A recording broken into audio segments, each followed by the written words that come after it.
Multi কুকারে রান্না করতে করতে মাল্টি কুকারের পুরো ফ্যান হয়ে গেছি।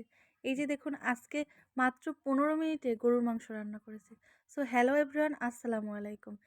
সেজন্যে আমাদের বাসার জন্য আরেকটা কুকার অর্ডার দেওয়া হয়ে গেছে। তো এইদিকে আমার বর এটাকে আনবক্সিং করা শুরু করে দিল।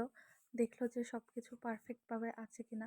নতুন করে আসলে আপনাদের আর কিছুই বলার নাই। আপনারা দেখেছেন যে এই কুকারটা কতটা প্রয়োজনীয়। তো এখানে তারপরে একটু বলি, ২টা অপশন আছে। একটা 1 দাগ আর একটা 2 দাগ। তো এই সুইচগুলো আপনার হচ্ছে প্রয়োজনে কমানো এবং বাড়ানো যেতে পারে। তো এখন আমি মাংস ভালোভাবে ধুয়ে নিয়েছি।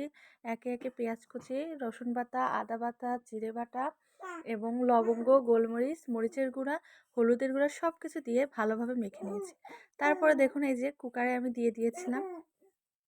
তো মাংসগুলা দেখুন কাঁচা অবস্থাতেই এত পরিমাণ সেন্ট বেরোচ্ছে, মাশাল্লাহ।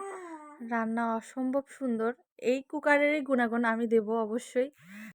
তো এখন আমি আপনাদেরকে দেখাবো মাংসটা কত সুন্দরভাবে পারফেক্ট নিয়মে একদম সিদ্ধ হয়ে গেছে, কোনো রকম প্রেশার কুকার ছাড়া। এত দ্রুত রান্না হয় এটাতে, মাশাল্লাহ।